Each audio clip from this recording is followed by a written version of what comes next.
सविता, ए सविता। अरे वाह दीदी, बड़े दिनों बाद फुर्सत मिली आपको। आखिर अपनी देवरानी की याद आ ही गई।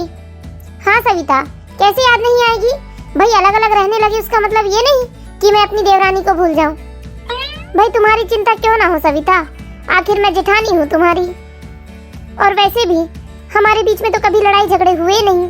वो तो बच्चों के बड़े हो जाने के बाद परिवार बड़ा हो गया, इसलिए हम लोगों ने अलग अलग रहना शुरू कर दिया। नहीं तो हम लोगों के बीच में तो लड़ाई झगड़े कभी हुए नहीं। हाँ दीदी, सच ही कहा आपने। बहुत हंसी खुशी रहा करते थे दीदी हम सब। अच्छा एक बात बता सविता, बहू मायके गई है क्या कुछ दिनों से? नहीं तो दीदी, बहू तो घर में ही है। फिर 2-3 दिनों से तुम ही मुझे कपड़े सुखाते क्यों दिख रही हो? वो क्या है ना दीदी, बहू की कुछ दिनों से तबीयत ठीक नहीं लग रही, इसलिए मैंने ही कहा तुम आराम करो, घर का सारा काम मैं ही कर लूंगी। तुम बहुत ही भोली हो सविता, अभी तक तुम्हारा भोलापन गया नहीं। तुम्हारा तो फायदा कोई भी उठा सकता है, कोई भी तुम्हें बेवकूफ बनाकर सारा काम करवा सकता है।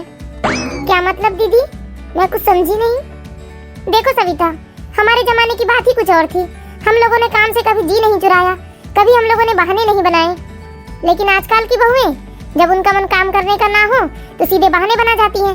कहती हैं कि मेरे सिर में दर्द हो रहा है, कभी कहती है मेरे पैर में दर्द हो रहा, कभी कहती हैं अचानक मुझे फीवर आ गया है। अच्छा दीदी, आपको ये सब कैसे पता दीदी? ये आजकल की बहुएं ये सब ड्रामे करती हैं? मुझे तो इसलिए अब ये सब अच्छे से पता हो गया है सविता कि मेरे दोनों बहुएं ऐसे ही ड्रामे करती हैं। जब भी उनका मन काम करने का ना हो तो बहाने बना जाती हैं। छोटी का भी यही हाल है और बड़ी का भी यही हाल है। और यदि इनसे कोई बीच में आकर कह दे कि शॉपिंग के लिए चलो या बाहर गोलगप्पे खाने चलो, तुरंत इनका बुखार गायब हो जाता है। और जैसे ही मेरे बेटे ऑफिस से आते हैं, इन लोगों की बीमारियां और बढ़ जाती हैं। नहीं दीदी, लेकिन मेरी बहू बिल्कुल भी ऐसी नहीं है दीदी। वो कभी काम से जी नहीं चुराती दीदी, और बहाना तो जैसे कभी उसे आता ही ना हो। तुम्हें कुछ नहीं पता सविता, सब तुम्हारे भोलेपन का फायदा उठा रही तुम्हारी बहू। नहीं दीदी, आपको कोई गलतफहमी हुई होगी मेरी बहू को लेकर। मेरी बहू तो बिल्कुल भी ऐसी नहीं है, बल्कि उसकी तबीयत जब ठीक होती है तो वो मेरे हाथों से काम ले लेती है, मुझे जरा भी काम नहीं करने देती है। अब तबीयत का क्या है दीदी, महीने 2 महीने में 1-2 बार नरम गरम तो हो ही जाता है। सो बहू की भी हो गई है, और उसकी तबीयत खराब हो गई तो मैं घर के 2-4 काम कर लूंगी तो क्या होगा दीदी? पहले तो मैं घर का सारा काम करती थी, और कोई जानबूझकर ऐसी बीमारी का नाटक क्यों करेगा दीदी? तुम्हें कुछ नहीं पता है सविता, तुम बिल्कुल भोली हो। नहीं जानती तुम आजकल के बहुओं के ड्रामे, नए नए ड्रामे आते हैं उन्हें काम से जी चुराने के लिए। नमस्ते बड़ी मम्मी। आप कब आए बड़ी मम्मी? हाँ नमस्ते बहू रानी, कैसी है अब तुम्हारी तबीयत? हाँ बड़ी मम्मी, अब काफी आराम है। मैं अभी आप लोगों के लिए चाय पानी लेकर आती हूँ। देखा सविता तुमने? आप क्या दिखा रही दीदी, समझ नहीं आया मुझे। सविता कि तुम्हारी बहू को ड्रामा तो बहुत अच्छे से आता है, लेकिन तुम्हारी बहू का दिमाग भी बहुत तेज है। सियानी है बहुत तुम्हारी बहू तो। नहीं दीदी, ऐसी कोई बात नहीं है, मेरी बहू बिल्कुल भी ऐसी नहीं है, आप उसे गलत समझ रहे हैं। देखो सविता, तुम मेरी अपनी हो और मैं तुम्हारे साथ कुछ गलत होते कभी देख नहीं सकती, इसलिए मैं तुम्हें समझा रही हूँ।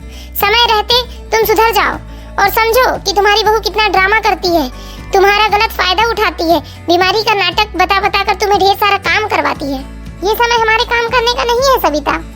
याद करो वो दिन जब तुम ब्याह के आई थी इस घर में, तब हमारी सासू माँ चूल्हा चौकी से घर गृहस्थी के काम काजों से पूरी तरह से पीछा छुड़ाकर बिल्कुल हम लोगों के भरोसे कर दिया था। कहा था कि अब तुम आ गई हो तो मुझे काम करने की क्या जरूरत, वैसे भी बहुओं के आ जाने के बाद सास को आराम ही करना चाहिए, बहू के आने के बाद काम करती सास बिल्कुल शोभा नहीं देती। नहीं दीदी, तब की बात कुछ और थी, अब जमाना बदल गया है दीदी। यदि हम अपनी बहू को बेटी समझेंगे तो वो भी हमको माँ समझेगी दीदी। और जब हमारी बेटी की शादी नहीं हुई थी दीदी, तब तो बहू भी नहीं आई थी, लेकिन फिर भी तब हम अपनी बेटी के साथ काम करते थे ना, उसके भरोसे तो कभी हमने सारा घर नहीं छोड़ा।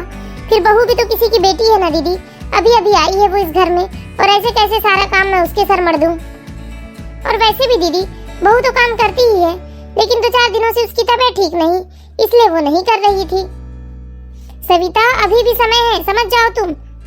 नाटक है नाटक ये बहुओं के काम से जी चुराने के।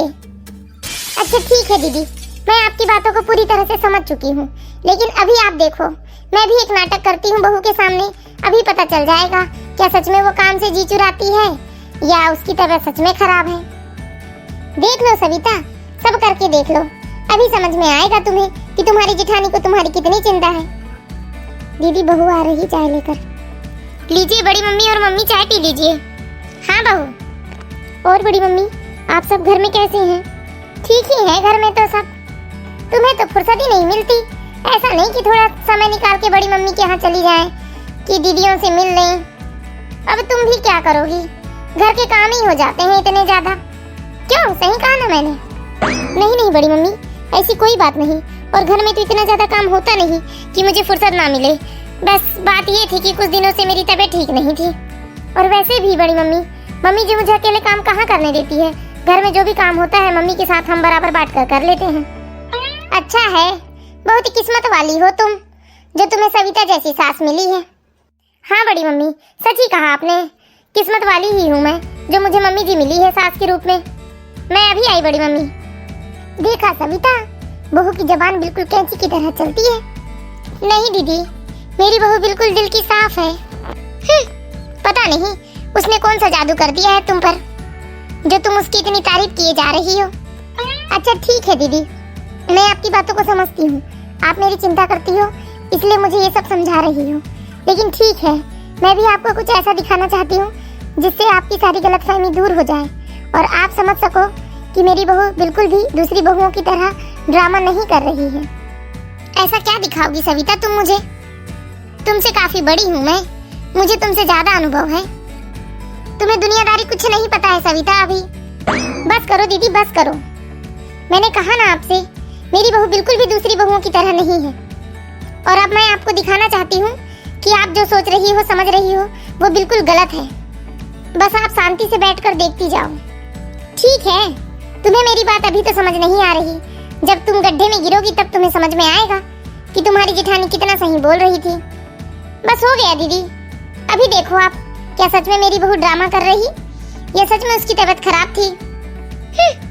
दिखाओ तो, ऐसा क्या दिखाना चाहती हो तुम जो मेरी समझ से परे है? बहू, ओ बहू, तुम्हें क्या हुआ? बस आप देखती जाओ दीदी। बहू। जी मम्मी जी, आपने मुझे बुलाया? बहू, मेरे सर में बहुत तेज दर्द हो रहा, चक्कर भी आ रहे। ऐसा लग रहा मुझे अंदर से जैसे मुझे फीवर हो। मम्मी जी, मैंने आपको मना किया था आप कपड़े ना धोएं, पर आप मेरी सुनते कहाँ हो? अब आ गया ना आपको भी फीवर। देखा इसका गुस्सा? अब इसको कितना गुस्सा आ रहा कि सास को भी बुखार हो गया तो काम इसे ही करना पड़ेगा सारा। इसलिए कहती हूँ मम्मी जी, आप कोई काम मत किया करो, मैं अकेली ही धीरे धीरे कर लिया करूँगी। अब आपकी उम्र ऐसे जल्दी जल्दी काम करने की नहीं रही मम्मी जी। मैं अभी इनको फोन लगाती हूँ, ये डॉक्टर को लेते हुए घर आए। नहीं नहीं बेटा, डॉक्टर को फोन लगाने की कोई जरूरत नहीं है। नहीं मम्मी जी, अब मैं आपकी एक ना सुनूंगी। नहीं बेटा, नहीं मम्मी जी, एक काम कीजिए, अभी मेरे पास कुछ दवाइयाँ रखी हुई है, तो आप वो दवाइयाँ ले लीजिए और आराम कीजिए। रही बात काम की, तो आप बिल्कुल टेंशन मत लीजिए। मैं बिल्कुल पूरी तरह से स्वस्थ हो चुकी हूँ और मैं आराम से घर का सारा काम कर लूंगी मम्मी जी। चलिए मम्मी जी, मैं आपको कमरे तक छोड़ आऊँ। नहीं बहू, पहले जाकर तुम दवाई ढूंढ लो, कौन सी दवाई लेना है मुझे अभी। अच्छा ठीक है मम्मी जी। देख लिया दीदी आपने, अब तो आपको समझ आ ही गया होगा कि मेरी बहू बाकी बहुओं की तरह नहीं है। हाँ बिल्कुल ठीक कह रही हो सविता तुम, मुझे समझ में आ गया कि तुम्हारी बहू बिल्कुल भी वैसी नहीं है। बहुत किस्मत वाली हो सविता तुम, जो तुम्हें ऐसी बहू मिली है। देखिए दीदी, यहाँ ना बहू किस्मत वाली है ना मैं किस्मत वाली हूँ। यहाँ सिर्फ बात इतनी सी है दीदी कि मैंने कभी भी अपनी बहू को बहू नहीं समझा, बल्कि अपनी बेटी ही की तरह प्यार किया। उसकी भावनाओं को समझा, उसके सुख दुख में हमेशा उसी तरह उसके साथ खड़ी रही जैसे एक माँ अपनी बेटी के साथ खड़ी होती है। और यकीन मानिए, आप भी अपनी बहुओं के साथ ऐसा ही व्यवहार कीजिए। आपकी भी बहुएं बहुत अच्छी है दीदी, और आप उन्हें दिल से प्यार दीजिए, अपनी बेटी ही की तरह समझिए, तो जरूर वो भी आपको माँ की तरह समझेंगी। हाँ सविता, हाँ सविता, तुम बिल्कुल ठीक कह रही। हाँ सविता, कहीं ना कहीं मेरी ही गलती है जो मैं अपनी बहुओं को समझ नहीं पा रही। मुझे उनकी हर एक तकलीफ ड्रामा ही लगती है। हाँ दीदी, देखो दीदी, साथ तो हमारा बहुएं ही देंगी, हमारे बेटे का क्या है? वो तो सुबह उठता है, जल्दी ऑफिस जाता है, ऑफिस से बेचारा थका हारा आता है, खाता पीता है, आराम करता है, सो जाता है। लेकिन बहू तो दिन भर हमारे साथ होती है ना दीदी। हमारी हर जरूरतों को पूरा तो बहू ही करती है दीदी। और हम अपनी बहुओं से ही मन मोटा करके बैठ जाएं, तो हमारे बुढ़ापे में कौन सेवा करेगा दीदी? हम उनसे जैसा व्यवहार करेंगे दीदी, वैसा ही व्यवहार हमें वापस मिलेगा दीदी उनसे। हाँ सविता, तुम बिल्कुल ठीक कह रही।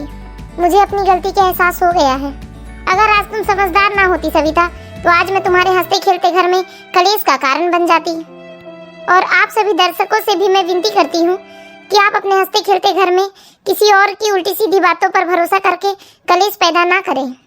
और यदि आपको हमारा वीडियो पसंद आया हो तो प्लीज़ हमारे वीडियो को शेयर करें और हमारे चैनल को सब्सक्राइब करें। वीडियो पूरा देखने के लिए आपका बहुत बहुत धन्यवाद।